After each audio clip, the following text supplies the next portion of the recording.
A very good morning, dear students. I hope everyone is enjoying back at home at the same time enjoying your studies. Today, I'm going to begin with a very interesting lesson, which has a very mysterious end, and this lesson is the Midnight Visitor, and it is from the book Footprints Without Feet. Before I begin with the lesson, I would like you all to get introduced to the author. And before I tell you about the author, this is Swati Kohli from the Millennium School, South City. Well, about the author. Robert Arthur Jr. was an American writer of mystery and speculative fiction. His fame rests on the Mysterious Traveler radio series and his three investigator series of novels. His stories were published in many magazines between 1930 and 1940. He also wrote mystery books for children. He was twice honored by the Mystery Writer of America with his writing partner Edgar. He died in 1969 in Philadelphia. A small introduction. The story is about a detective who defies the stereotype. Defies the stereotype does not exactly look like a typical detective you can imagine in your vision, right? As we know from novels and movies, the movies and novels that we read and you've been watching, he definitely does not match to them. Oswald uses his quick wit and makes a story of a non-existent balcony and policeman. The fear of police makes the intruder is an invader who has just entered his room, jump out of the window only to crash at the ground and die. We'll see what is so how is this was how was all this possible. Well, this is a typical look of a spy that comes to our mind, but Oswald, who is here a spy, has a very different look and therefore has been labeled as a different secret agent because he doesn't match to the typical look which is actually expected. Fowler was following Oswald, and he's actually a young and romantic writer, and he wanted to get some content for his writing, and so he was following Oswald, but was really not impressed in the beginning when he met him because he didn't match to his expectation. Max is the third character in the story, who is also a secret agent, and we'll see what his role is in the story as we proceed with the story. All right, now I begin. How is Oswald different from the other secret agent? We'll first try to find this out. And who is Fowler, and what is his first authentic thrill of the day? So I just told you about Fowler. He's a writer and he was trying to follow Oswald to get some content for his new writing. Oswald did not fit any description of a secret agent Fowler had ever read. So Fowler had been reading a lot about the secret agents, but Oswald did not fit into that at all. Following him down the musty corridor of the gloomy French hotel where Oswald had a room, Fowler felt let down. It was a small room on the sixth and top floor and scarcely a setting for romantic adventure. Musty means kind of a damp smell, having a moldy or a damp smell, and gloomy is dark or poorly lit. Here you can see that word gloomy, and all right. So Fowler was quite disappointed. You know what he was expecting, he was not getting that. Oswald was, for one thing, fat, very fat, and then there was his accent. Though he spoke French and German passably means just well enough, he tolerably fine. He had never altogether lost the American accent he had brought to Paris from Boston 20 years ago.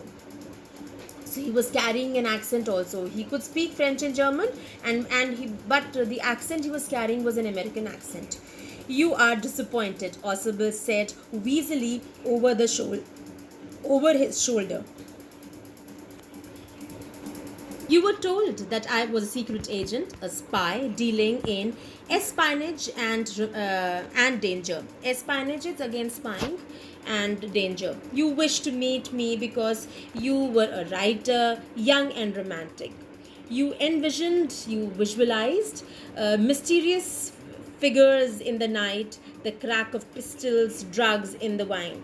Instead, you have spent a dull evening in a French music hall with a sloppy fat man who, instead of having messages slipped into his hand by dark eyed beauties, gets only a prosaic telephone call making an appointment in his room. You have been bored. The fat man chuckled to himself as he unlocked the door of his room and stood aside to let his frustrated guest enter.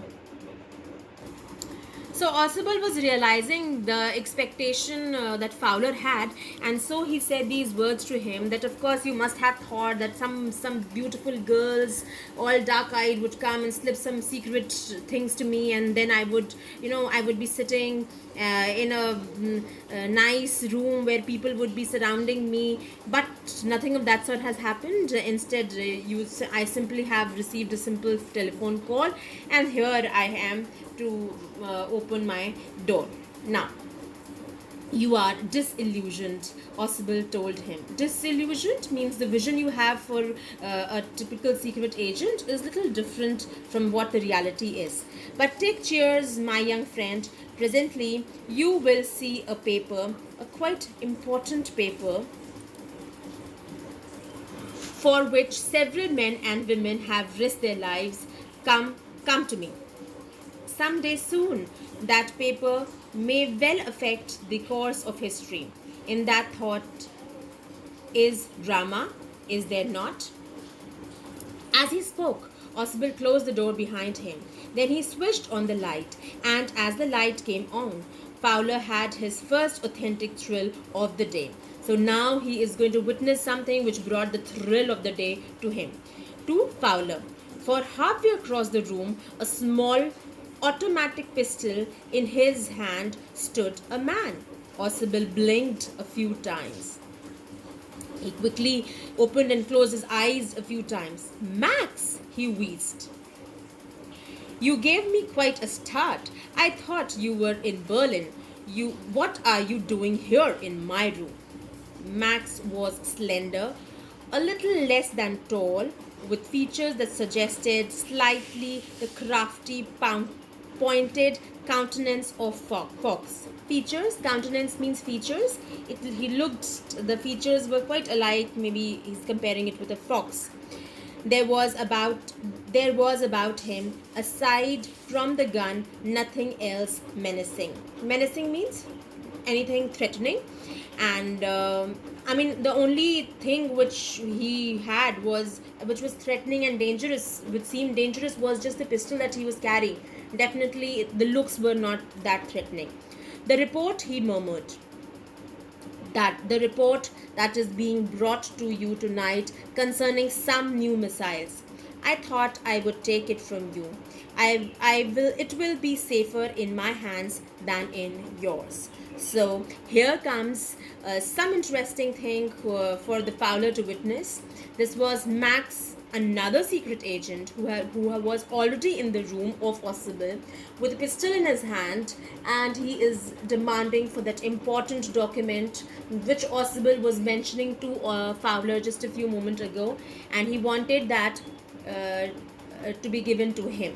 Now we'll see what happens next. We'll see how Fowler tries to play a trick with Max in the next session. I hope this much everyone is clear. For today, I would like you all to attempt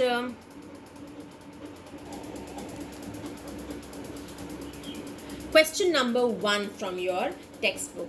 The first question here. Oswald did not fit any description of a secret agent Fowler had ever read. What do secret agents in books and films look like in your opinion? So you have to give your opinion. You must have read many books which talks about the secret agents, Sherlock Holmes, to name one, and there are so many others that you can bring into your mind, that can come to your mind. You can talk about that. You can give their description here. You will try to get this questions answer and put it down in your registers, children. So question number 1, of course, we can discuss it maybe later whenever we meet, but right now I would like to see your vision about a secret agent, and you will attempt this question in your register. Thank you, children. Take care of yourself. Bye bye.